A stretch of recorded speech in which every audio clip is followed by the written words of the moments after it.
Good morning बच्चों। अब हम लोग अपना क्लास शुरू करेंगे। सब अच्छे से अपनी कॉपी में क्लास वर्क को नोट कर लीजिएगा। आज हम लोग फिर से अपने क्लास में जुड़ गए हैं।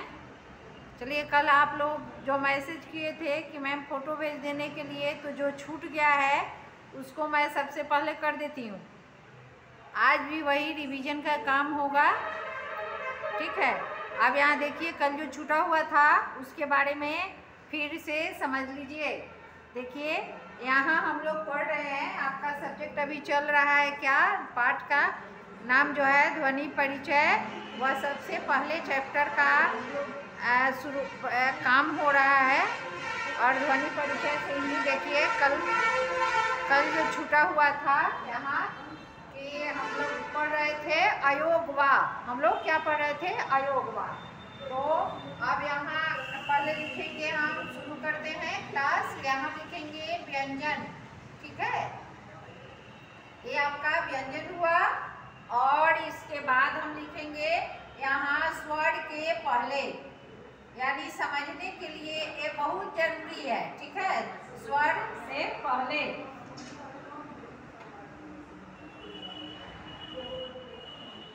यहाँ स्वर के पहले, ठीक है। अब यहाँ ध्यान से आप लोग देखिएगा, तभी समझ पाइएगा, ठीक है। किताब में तो बहुत कुछ लिखा हुआ रहता है, लेकिन आप लोग तो पढ़ नहीं पाते हैं। और अच्छे से देखिए और समझिए। अब यहाँ स्वर से यहाँ व्यंजन में कोई भी व्यंजन हम ले लेते हैं। जैसे यहाँ देखिए, हम ले लिए ग, ठीक है। तो ग ले लिए। अब ग में क्या हम लगा दिए? हलन। तो यहाँ ये है धन। इसको हिंदी या संस्कृत में धन कहा जाता है। अब यहाँ इसमें हम स्वर को जोड़ेंगे। अब देखिए, ये पहले जब तक इसमें स्वर नहीं लगा हुआ है, हलंत लगा हुआ है और अ जो है स्वर है, तो जब हलंत लगे हुए वर्ण को हम आधे अक्षर के रूप में लेते हैं। और जैसे ही स्वर मिला, यह पूरा क्या हो गया? पूरा हो गया है आपका ग, ठीक है। अब यहाँ देखिए, यहाँ से अगर आप लेते हैं तो अगर आपके समझ में नहीं आता है, इसको हम जोड़ दिए। आप इसे अच्छे से समझ लीजिएगा, ठीक है। अब अयोगवाह का उच्चारण हम लोग देखेंगे, ठीक है। अयोगवाह, यहाँ अयोगवाह। अब इसका उच्चारण हम लोग देखेंगे कि इसका प्रयोग कैसे हो रहा है। अब फिर यहाँ हम उसको समझने के लिए क्या लिखेंगे? स्वर के बाद। यहाँ लिखे स्वर के पहले और यहाँ लिखेंगे स्वर के बाद, ठीक है। अब यहाँ स्वर के बाद में देखिए, फिर उसी को हम लिखेंगे कि यहाँ ग लिखिए। देखिए, ग में ग्रंथ है, फिर धन देंगे और स्वर है। अब ये बन गया है आपका पूरा ग। अब इसमें अगर हमको अनुस्वार जोड़ना है पूरा अयोगवाह बनाने के लिए, तो हम पहले जोड़ का चिन्ह दे देंगे धन। यहाँ देखिए, शिरोरेखा के ऊपर अनुस्वार लगा दिए हम। अब यहाँ हो जाएगा गंग। क्या हो जाएगा? गंग, ठीक है। समझ रहे हैं ना? अच्छा, अब आगे चलते हैं। अब यहाँ देखिए, यहाँ जो है, यहाँ देखिए बाद में आ गया। कहाँ आया? बाद में आया ना? समझ रहे हैं ना? हाँ, यहाँ अ के बाद आ गया ये, ठीक है। अब चलिए, अब इसे अगर हमको शब्द बनाना है तो हम सीधे यहाँ लिख देंगे गंग धन का। क्या हो जाएगा ये? गंगा। कल यही आप लोगों का नीचे का छूटा हुआ था, इसको ठीक से कर लीजिएगा। अब एक विसर्ग से भी समझ लीजिए। यहाँ देखिए, अब यहाँ म हलंत धन आ, ठीक है। अब इसका पूरा उच्चारण हो जाएगा माँ। क्या होगा? माँ। अब यहाँ इसी तरह से यहाँ भी देखिए, यहाँ हम चलते हैं, ए अ हो गया और ए जो है पहले आ गया व्यंजन हमेशा स्वर के पहले अयोग वाह के लिए, ठीक है। अब यहाँ इसी तरह से फिर चलेंगे हम। अब यहाँ म लिखेंगे, म हलंत धन आ, ठीक है। देखिए अब यहाँ धन, अब यहाँ पे विसर्ग का चिन्ह आपको लगा देना है। अब यहाँ क्या हो गया, ये म, देखिए फिर ये स्वर के बाद आया, स्वर के बाद आ रहा है। देखिए यहाँ पे देखिए ये स्वर के बाद आया। अब आज हम लोग फिर से चलेंगे अब व्यंजन वर्ण की तरफ, ठीक है। अब यहाँ से पढ़ेंगे हम लोग व्यंजन वर्ण।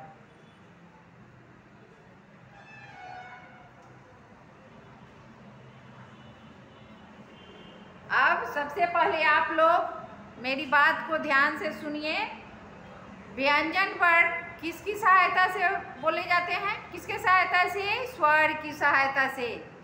ये तो सबको पता ही होगा कि स्वर जो है वह दूसरे को मदद करता है, व्यंजन बिना मदद के नहीं चलता। अगर स्वर उसमें शामिल है तो व्यंजन वर्ण आपका पूरा होगा, अगर स्वर शामिल नहीं है तो व्यंजन वर्ण पूरा नहीं होगा। अब एक सवाल इसमें बहुत ही महत्वपूर्ण खड़ा होता है कि अब हलंत आप लोगों को हर वर्ण में पढ़ाया जाता है। आप लोग ये भी कह सकते हैं कि हाँ, हलंत लगाने पर वर्ण आधे हो जाते हैं, तो इसीलिए हलंत जैसे छोटे वर्ण को सभी व्यंजनों में शुद्ध व्यंजन माना जाता है। याद रहेगा कि व्याकरण में हमेशा से हलंत को शुद्ध व्यंजन माना जाता है, यानी कि माना क्या जाता है, ठीक है। अब आगे चलते हैं हम लोग। देखिए व्यंजन का हलंत व्यंजनों में हल चिन्ह नीचे, यानी कि हल, ठीक है, इसको हल बोलते हैं। क्या बोलते हैं? हल से हलंत बना है, हल से हलंत बना है। ध्यान रखना होगा, ये इतनी सारी बातें लिखवाई नहीं जाएंगी। कुछ ऐसी चीज होती हैं व्याकरण में कि जिसको सुन करके आदमी को याद रखना पड़ता है। अब ये सब चीज लिखवाया नहीं जाएगा, ये आपको सुन करके ही याद करना होगा। अब इसको क्या बोलते हैं? हम हल, हल बोलते हैं। और हल से क्या होता है, क्या बना? हलंत, ठीक है। अब देखिए यह हमेशा, यानी कि हलंत व्यंजनों में हल चिन्ह के रूप में प्रयोग किया जाता है। किस चिन्ह के रूप में? हल चिन्ह के रूप में, ठीक है। अब आगे चलिए, आगे सुनिए। और स्वर के लगने से हल चिन्ह क्या हो जाता है? नीचे गिर जाता है, यानी कि हट जाता है। अभी आप लोग यहाँ देखिए, जैसे कि यहाँ पे हल लगा हुआ है, हलंत लगा हुआ है, और जैसे ही इसमें और स्वर जुटा, एक क्या हुआ? गिर गया, हट गया। यह हट करके एक पूरा व्यंजन बन गया म। यहाँ देखिए फिर ग में हलंत लगा हुआ है, हल जैसे ही इसमें स्वर जुटेगा, यह जो है हल हट जाएगा, अलग हो जाएगा, गिर जाएगा, और यह एक पूरा वर्ण व्यंजन वर्ण बनेगा। चाहे जो भी अक्षर हो, क हो, म हो, ख हो, ग हो, जो भी अक्षर हो, उसमें जो है हलंत पहले अगर है और बाद में अगर उसमें हम स्वर जोड़ते हैं तो वह हल जो है नीचे की तरफ गिर जाता है, हट जाता है। अब और स्वर के लगने से, और स्वर के लगने से क्या होता है? व्यंजन जो है, जिस व्यंजन में अ स्वर लगते हैं वह अकारांत कहलाते हैं। क्या कहलाते हैं? अकारांत, ठीक है। अकारांत यानी कि जिस व्यंजन के अंत में अ लगे वह क्या हो जाएगा?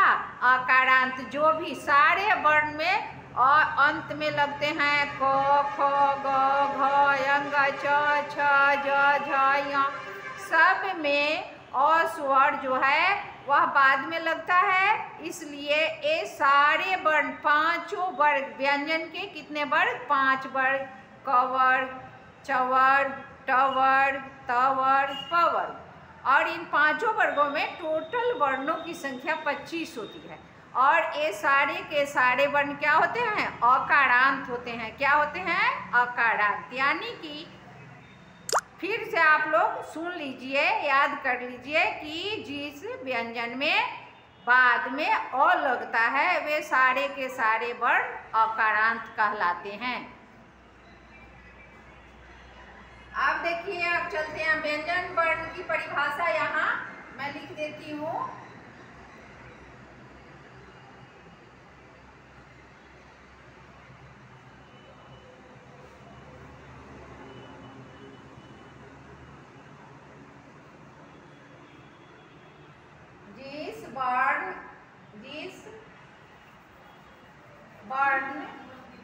जिस वर्ण के उच्चारण में स्वर की सहायता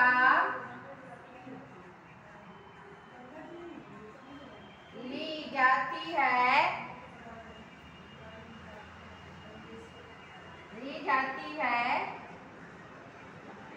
उसे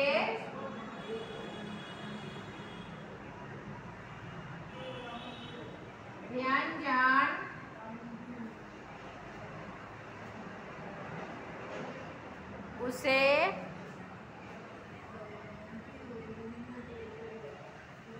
ली जाती है उसे व्यंजन वर्ण कहते हैं। ली जाती है उसे व्यंजन वर्ण कहते हैं।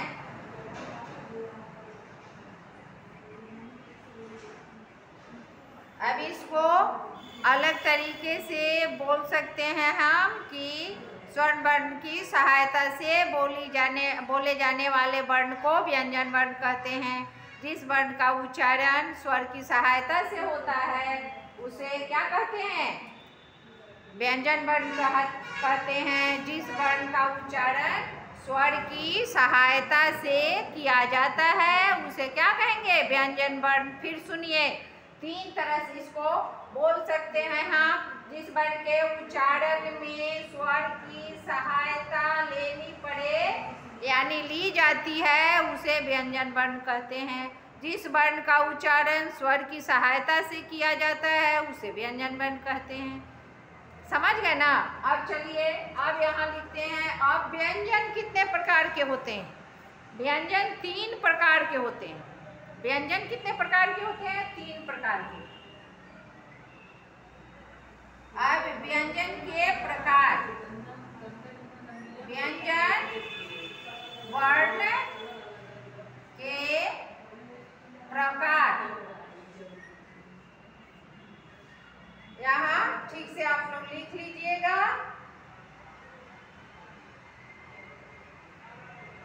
ठीक है।